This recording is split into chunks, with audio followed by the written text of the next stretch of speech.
Welcome back, Battletech fans. In the last episode, we talked a little bit about what are the next mechs that you might want to pick up after you've picked up a game of Armored Combat box set. So great box set, comes with 8 wonderful mechs. You've probably played the game a little bit. You've played the game with those mechs. You've maybe painted a few, gotten a couple games in, and you're starting to think about, okay, how do I expand my collection with mechs that I'm not going to be sad that I got? And we covered in the last episode the light and the medium mech category. So there's 2 other mech categories that we want to cover. And in this episode, we're going to cover what might your next mechs be if you want to look at the heavies and the assault class. So these are the big boys. These are the ones that everyone gets really excited about. You know, your mediums are going to be your meat and potatoes mechs, and even your heavies are going to be kind of like, these are going to be, the mediums and the heavies are going to be the core of any force that you put together. But the heavies and the assault, really, these are your heavy hitters. These are the guys that are going to take quite a beating, and they're going to deliver quite a beating. And you really need to rely on these as really as, the spear tip or the backbone of any assault. And so we're going to talk a little bit about the heavies and the assaults in this episode. But first, let's talk a little bit about the heavies and the assaults that you get in the game of Armored Combat. And we'll talk about a couple that are pretty iconic, that are outside that game, that you might go purchase as Ironwind medals, or you might be looking to get in the next Kickstarter, and maybe get a couple of these in the next Kickstarter that are really going to bolster your forces, and you're not going to be sad you picked them. So let's dive right in. Okay, so in the box set, A Game of Armored Combat, you get 2 really good heavy mechs. One is the Thunderbolt. That's a 65-ton mech. It's got a wide variety of weapons. It's got the large laser. It's got the, it's got the missiles. It's got the medium lasers. It's got the machine guns. It's got everything that you're going to want. It's got really, really solid armor. It's got good speed. Great durability. You're never going to be sad with that mech. So keep those Thunderbolts. Don't trade them away. Those are going to be great mechs for you to keep. The other heavy mech that you've got in A Game of Armored Combat is the Catapult. Now, the Catapult is also a fantastic machine. It's got a lot of good long-range missiles. It's got the short range and medium range with the medium lasers, quite a bit of medium lasers. It's got decent armor, and it's got jump jets. So those 2 mechs, great heavy mechs, are going to be fantastic in just about any force you pick. So keep a hold of those. You were really spoiled with this latest box set. When we talk about the assault mechs that are in that box set, we're actually really spoiled. And it's because some of the best mechs in the game are in that box set in the assault class, at least in my opinion. So the Awesome and the Battlemaster are 80 and 85-ton assault mechs, and they are simply fantastic, particularly the Awesome. The Awesome is one of the most heavily armored mechs in the game, particularly for that period. It's got 3 PPCs. You've got great weapon redundancy.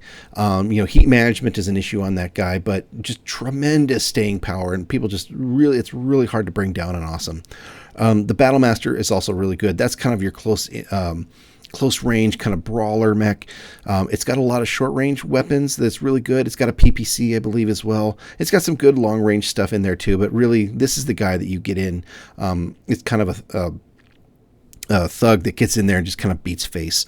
But the Battlemaster is also a great kind of command mech in the lore of the game. So you are really blessed with 2 great assault mechs right out of the box. But there's a couple of assault mechs. Hey, if you're looking to expand those heavy hitters, here's where you might want to go with those. So let's dive into the heavy mechs.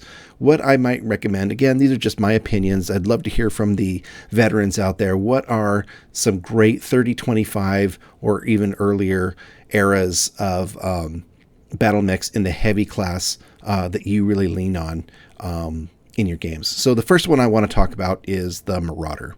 Now, this one is 75-ton mech.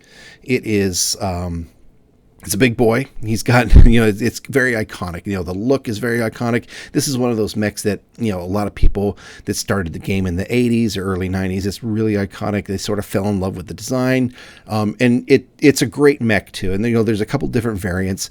The 3R with the autocannon, the 3D with the large laser and more heat sinks. But we're, kind of in general, It's the same chassis, it's the same amount of armor, a little bit light on the leg armor, but the torso armor is really fantastic, and it's just a great iconic mech that really can take a beating and can deliver a beating as well. You will not be sad that you got this mech at all. So the role of a Marauder is a direct fire and kind of a line breaker mech. This is the guy that plows up the middle. He's not particularly fast, but he's got normal speed of 4.6 on a heavy mech. That's really good. For a heavy mech, or really either average or good on a heavy mech,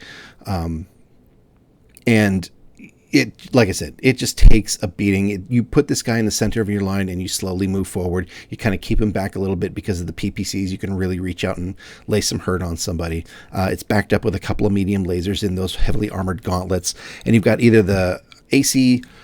The autocannon on the top, or you've got the large laser on the top, depending on which variant you're using. But one of the things you kind of have to pay attention to a little bit on this guy is heat management, but that's pretty common across all of these kind of early 3025 designs. But this is one of those guys that if you put him in your force, he's going to be the centerpiece. He's probably going to be the guy moving up the center, holding the line, and kind of doing that slow, steady advance. So again, line breaker, the key differentiator, I feel like, and this one, it's kind of more less in terms of game design, but more in terms of visual design. It's kind of the digigrade limbs on the bottom. It's a very unique design, and part of the lore, which we'll talk about in a little bit, is that this was an early mech that they intended to make more mechs like this, but based on the Civil War and the kind of the fall of Star League, that didn't really take off as much as it could have. But this is one of the lore behind it is like, this is sort of a unique from a design perspective. And so I sort of feel like that's one of the key differentiators. Pros on this guy, like I said, packs a very solid punch and can take a punch, and decent speed on a large mech. This guy usually will last, if you're judicious and you're not foolhardy, this guy will usually last to the end of the battle for you. Cons, heat management. This guy does not have enough heat sinks. I think on the 3R there's 16 heat sinks. There's 2 PPCs, and right away, if you're firing both of those PPCs, you're already +4. You're almost at the danger zone of I try to keep it under +5. If I'm getting a little bit reckless, maybe I go a little bit above that, but you are just not going to be able to fire all the weapons. So you really kind of have to do a lot of heat discipline, heat management with this guy.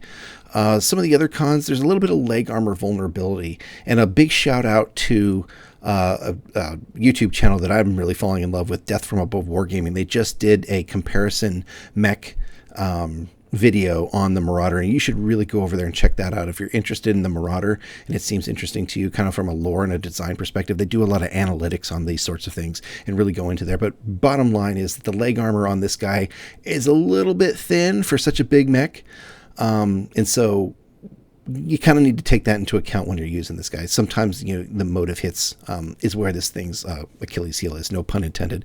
The other kind of con on this one, if you're using the 3R variant with the autocannon, is the side torsos have very thin armor.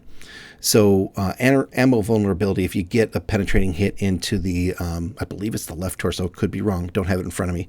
But if you get a penetration into the torso with the ammo, this thing lights up like a Christmas tree pretty quickly. So I think, that sounds like a long list of cons, but, those are all sort of things that you can sort of mitigate.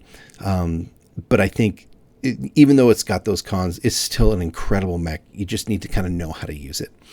The lore on the Marauder. So the Marauder was first built as an attack and direct fire support mech. The Marauder was kind of one of those first larger mech designed to go away from the canonical humanoid design and go with a more digigrade design in the legs, popular that's in many smaller mechs like the Locust. The Marauder is one of the most well-known mechs in existence and originally meant to usher in a new generation of mechs, which never actually happened due to the fall of Star League. This was one of those mechs that was designed, and then the design just never carried forward, and other designs sort of ended up kind of falling into more favor. It's a heavy battle mech, and this mech is a potent warrior that can both dish out and take an incredible punishment. Is really only outclassed by larger machines on the battlefield. But this machine itself can actually hang into any kind of firefight, even with those bigger machines, all on its own merits. So, like I said, if you don't have a Marauder in your collection and you're really into the 3025 era, pick up a couple Marauders. You will not be sad. The next heavy mech that I want to talk about is called the Grasshopper. Now, this guy is also it's about the same tonnage, I believe, as the Marauder, but it's got a very different role. Its role is that of a brawler or a guerrilla fighter. So the key differentiator on this mech is that it's got a really interesting design, but it's also one of those ones where it is clear that this thing excels at one role, and that is like close up, beat face, get in there and just kind of like get in there for the close assault. So really, this is really a pugilist type of mech. Like, you get in there, you fire all the medium lasers, and then you kick and punch and whatnot. So it's really kind of it's basically a guerrilla fighter. Like, it sneaks around behind you, jumps up and punches you in the face. And it's really interesting that it does that. It's such a heavy mech. Some of the pros on this mech. Heavy firepower at short range, which is great. It's got several medium lasers. I think it's also got the large laser, and it's also got great heat management. For the size of this mech, they really invested in a lot of heat sinks, and so that really instructs you that this mech was really designed to alpha strike all those medium lasers at close range, and then usually follow up with punching or kicking. Another pro on this mech is that it's a big mech and it's got jump jets. And that becomes increasingly rare as you go up the size scale on all of these mechs. But jump jets on a big mech like this, I think that's pretty fascinating. Like, if you get initiative and this guy's in a close quarters brawl, you could jump behind somebody and punch him in the back. You punch him in the back of the head and punch their head right off. So really key differentiator, I feel, a key pro for the Grasshopper, its ability to jump. So cons on this mech, I feel, this mech is really effective in close range. And so you're going to have to get this guy into close range to maximize its effectiveness. So what does that mean? Well, that means you're going to be taking in a lot of fire on the way in. And, your opponent, if they're smart or if they're seasoned, they see a Grasshopper coming. They're probably going to aim a fair amount of hate at it. So the good news is it's got decent enough armor to weather some of that hate, but know that it's probably going to get a lot of focus on it because it is so deadly at short range. If it closes, it can really lay on some hurt. So let's talk a little bit about the lore of the Grasshopper. The Grasshopper was originally intended as a stealth hunter-killer of light and medium mechs for the Star League Defense Force. It entered service in around 2780, right after the end of the American Civil War.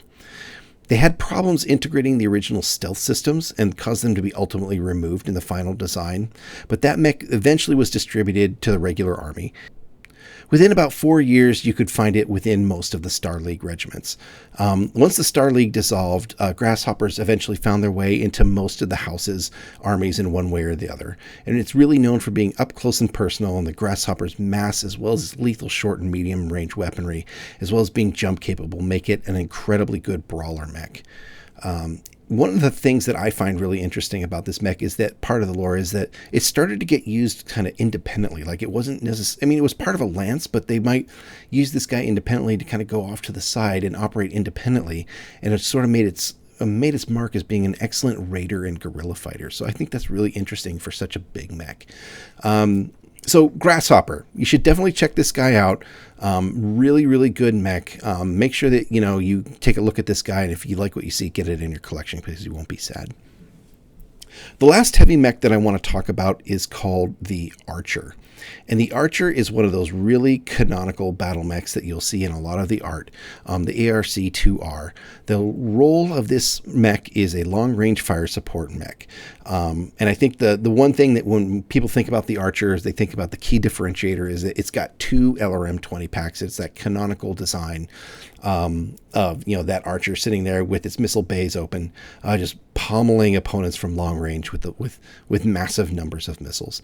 So the pros on the Archer is great long range fire support. You will always have an ally in the Archer, like laying down withering barrages turn after turn, particularly if you pair this with a Locust or some other fast light mech to do spotting for indirect.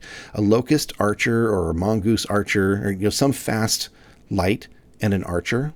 I usually use a Locust, but a fast light and an Archer, that's a deadly combo, particularly when you could park this Archer in the back, behind cover, And you're just going to pummel people with missiles. As long as you can keep that spotter alive, you can just pummel people with missiles. Cons: heat management. It can't fire all of its weapons at once, particularly when it gets to medium ranges. So you just have to be mindful of that. However, if you're using the Archer kind of primarily what it was intended to do, you're probably kind of hanging out back. Again, either direct or indirect firing missiles all day. It's got missiles for days. There's the other con on this one is this is a very ammo dependent mech. So again, like with some of those early inner sphere designs, if you get hit in the torsos where the ammo was held, and the ammo gets touched off, you can pretty much say goodbye to this mech. You are literally going to, you're going to see this one light up from orbit. So you kind of have to be a little bit wary. If you start getting close to taking armor hits and almost internal hits, you probably need to start thinking about dumping the ammo if you don't want this thing to become, no salvage if it ends up getting lost in the battle. So something to think about. There is a trade-off for all of that long-range hate versus the amount of risk you take with carrying all that ammo. Let's talk a little bit about the lore on the Archer. The Archer was introduced in 2474 as the Arc 2R Archer, and it became best known as one of the widely used battle mechs available. The Archer's primary role was fire support, though early in its career it was considered an assault mech until larger mechs were designed, and it was used in a variety of other roles, but eventually it became known mostly for its long-range support capabilities. More than 100,000 Archers were produced between its introduction and the start of the First Succession War. So that's a lot of mechs. Tens and thousands of variant models were produced over the centuries. Many of them were destroyed or dismantled for spare parts, but really the one with the LRM-20s is really the canonical version. So even though they remained a common sight in many of the great houses, there was still variation, but the canonical LRM-20 version really kind of remains the flavor de facto. And as well, there were 6 different factories producing Archers throughout the Succession War, so that kind of also increased its availability and ubiquity across all of the major houses in the Inner Sphere. So very common, well-loved, well-supported mech, great lore behind it, spare parts for days, very iconic design. So again, not going to be sad if you get this guy in your list or in your collection at some point. You're probably going to have a couple of them if you're like me and you like to have redundancy. So those are the heavy mechs that I really recommend that you look at. And again, I think all of these, I'm not 100% sure about the Grasshopper. Somebody check my facts. But I know that for a fact the Marauder and the Archer are in the initial Inner Sphere pack from the Kickstarter. So those are 2 really iconic mechs that you're going to want to get your hands on. If you can't wait that long, Iron Wind Metals has a couple of really great versions that you should go check out. So you may be saying to yourself, Greg, why have you left out some of my favorite mechs? And so, obviously I'm never going to be able to hit everybody's favorite mech on this list. And these are the ones that I just feel like if you pick them, particularly in the upcoming Kickstarter, if you can't wait that long, go find them on Iron Wind Metals or other, I'm sure some of these are in, still in plastics for Alpha Strike and stuff like that. I want to talk a couple of honorable mentions and maybe why I didn't recommend a couple of them, particularly for the newer player. So in terms of honorable mentions, I think other mechs in the heavyweight class that I think are really good, particularly as you're new to the game, or they're just so iconic, or they're very good multi-role mechs that you're going to have a lot of fun with. Orion, that's a great heavy mech, one of kind of the original heavy mechs. Great weapons loadout, good armor. I think you're going to have fun with that mech. Quick Draw, another great example of a heavy mech. Just didn't make this particular list, but I think you can take a look at that one. Fact check me. I believe that's going to be part of the Kickstarter. Actually, please fact check me on that. I'm not 100% sure if that's right, but I believe it is. And the Crusader, that's another one of those iconic mechs. That one might be a little bit tougher for the newer player to sort of get their head around. It's kind of a jack of all trades mech.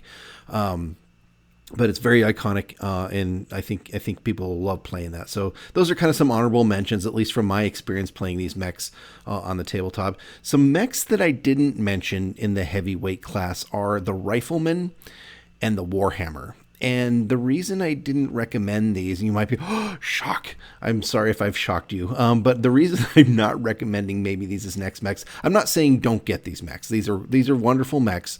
It's not like I'm saying don't get these. I think particularly like with the Rifleman, that one's a little bit tough to play because it's got such it's got a lot of heat management issues that you've really got to sort of work around. You've got to be a very experienced player, and it's very kind of thin armor. And it doesn't have a whole lot of punch for the weight class. And so that's one that you really need to play with. I feel that you need to play with a little bit more finesse than some of these other mechs. And the Warhammer, that one's I struggle with because I really love the Warhammer. That's a great mech. It's got redundancy in a lot of the weapons loadouts. It's got weapons for all ranges, but it's got some heat management issues like a lot of these 3025 mechs all do. But one of the other things that I find true for the Warhammer is that for a heavy mech, it's got relatively thin armor. You've got to be really careful. It just might not be a great play experience for an inexperienced player, but by all means, get these mechs. I'm not saying don't get these mechs, but I think they're going to be a little bit tougher to play maybe. But you should definitely get experience with them, but maybe as first purchases. So that sort of rounds out my sort of coverage on recommendations for next mechs in the heavy category. Let's move on to assaults.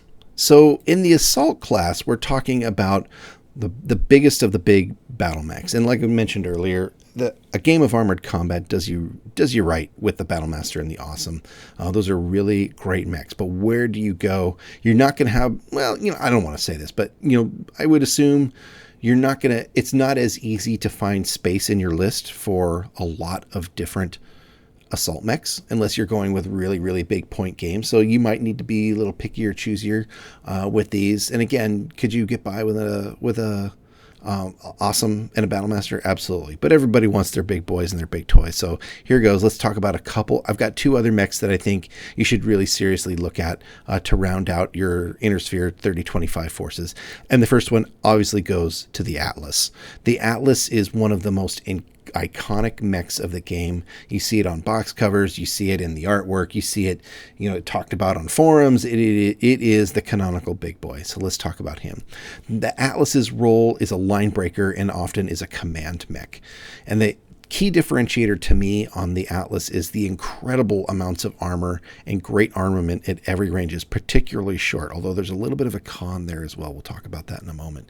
The Atlas is big, it's ugly, it's terrifying, and the pros on this, just kind of from a gameplay perspective, it's really heavy armor, incredible amounts of armor. This thing is can it be taken down? Yes. Is it going to take you all day to take it down? Yes. Are you going to have to get lucky? Yes. The pros on this guy are heavy armor, lots and lots of armor. There's weapon redundancy in nearly all range brackets. We'll talk about that here in a second in terms of the cons. The incredible amount of punch at the short and medium ranges, though, however, is really key. I think one of the things that I think about in terms of the cons on the Atlas is it's got weapons at long range, particularly the LRM-20, but that's about it. It's got 4 medium lasers and an SRM-6 on the canonical version of the Atlas, which is the AS-7D. It's got 1 autocannon 20, 1 LRM-20, 1 SRM-6, and 4 medium lasers. Now, that's a lot of weapons. Is it a ridiculous amount of weapons for a 100-ton mech? No. But you look at the short range and the medium range, and I call that up to 9 hexes, so like medium lasers and autocannon 20.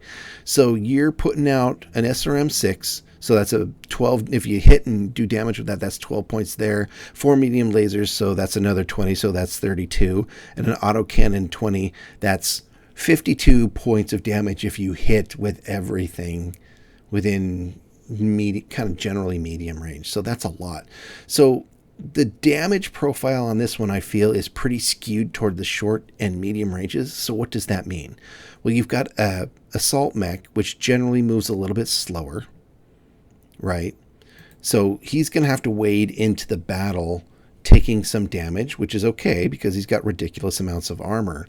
But you're really not going to bring a lot of pain to bear until you get a little bit closer. So it's a little bit like the Battlemaster where some of the the real punch kind of comes at the shorter ranges. But I think this guy, with the AC-20, with the LRM-20, you can be punching at every range bracket, on your way in, but you're just not going to be doing maximum damage until you get closer. So that's just kind of something to think about. It's like, it is an assault mech, but it is gonna, if you're gonna have to be kind of careful as you play this mech, because you could easily get kited around because of your lack of movement and your lack of really long range punishing firepower. It's got long range firepower. It's just not long range punishing firepower, as I would categorize it. So cons, like you just talked about, it's a little bit slow, but it's no slower than any other average assault size mech. So I mean, it is slow in terms of like the overall mech profile, but it's not that slow. And I feel that its long range weapons capability is a little bit lacking. Let's talk a little bit about the lore on the Atlas, because this is this is one of those most iconic battle mechs that's out there, particularly in the 3025 era. Everyone knows what this thing looks like and what it's about. The Atlas is one of the best known battle mechs to ever grace the future battlefield. Alexander Kerensky laid forth an ideal that was subsequently designed in 2755 in the midst of the Cameron Edicts, which were highly controversial decrees regarding the SDLF and the superiority of the Star League over the member states. The Atlas lived up to its reputation by having more armor than any other mech and more firepower to bring to bear than any other mech on the field, and sent shivers of terror down the spines of other mech pilots upon engagement. Indeed, the mere sight of an Atlas has been known to make even a veteran mech warrior break out in a cold sweat. Theoretically, a single Atlas could take on and wipe out an entire battalion of light mechs, such as a Stinger, in exchange for just simply minor armor loss. I don't know if that's 100% true, but that makes great lore, though, doesn't it? And one of my favorite bits of Battletech lore in general is the following quote from Alexander Kerensky. So Alexander Kerensky famously said he wanted to build a mech that was, well, let me just read the quote exactly. The design of the Atlas was intended to be, quote, a mech as powerful as possible, as impenetrable as possible, and as ugly and as foreboding as conceivable, so that fear itself will be our ally. And that's just freaking awesome. I love that. So if you don't have an Atlas, this is the canonical big boy. You really need to do yourself a favor and get yourself one. This guy is a lot of fun. And I have an Atlas that I have yet to paint up, but I'm really looking forward to getting some paint on that guy. So go get yourself an Atlas.